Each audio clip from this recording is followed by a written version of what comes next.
নমস্কার, সৌভিক দাস বলছি। আজকে আলোচনা করে নেব কিছু কিছু ভালো খাবারের ব্যাপারে। ফার্স্টেই যেটা আসবো যে আমরা যেটা রেগুলার বিস্কুট খাচ্ছি, বিস্কুটটাকে আমাদের কম খেতে হবে। পাউরুটি খাচ্ছি, পাউরুটিটা কম খেতে হবে। পাউরুটি খেলে অনেক রকম সমস্যা হয়।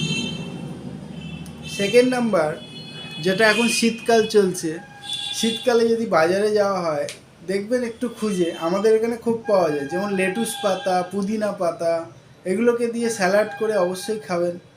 রেগুলার আপনার ফুড হ্যাবিটে অবশ্যই টক দইকে রাখবেনই রাখবেন, একটুখানি টক দই অবশ্যই খাবেন।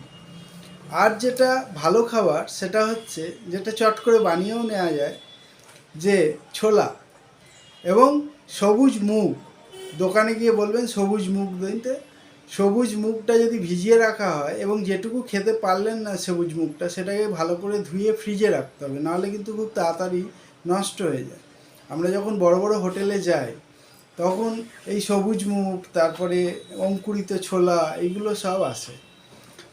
তো এগুলো ভালো খাবার, এগুলোর দিকে জোর দিন। অবশ্যই ফল তো যতটা পারবেন খাবেন। যাদের সুগার আছে তারা কলা খাবেন না। এছাড়া যেগুলো রেগুলার পাওয়া যায়, যেমন হচ্ছে পেয়ারা, তারপরে এখন কমলা লেবু, মুসুম্বি লেবু, এগুলো আপনার ডেলি ফুডসে অবশ্যই রাখবেন। অ্যাভয়েড করবেন any cake pastry. Cake pastry একদম বাদ। আপনার চপ বা এগ রোল, এইসব খাবারগুলো, মোগলাই, এগুলো এক আধ দিন খাওয়া যেতে পারে, কিন্তু রেগুলার বেসিস নয়। মিষ্টি যতটা পারবেন কম খাবেন। কোল্ড ড্রিঙ্কস তো একদম নয়, কোল্ড ড্রিঙ্কস একদম নয়। পিৎজা, বার্গার, মোমো, এগুলো যতটা পারা যায় অ্যাভয়েড করে চলাই ভালো। থ্যাংক ইউ, ভালো থাকবেন।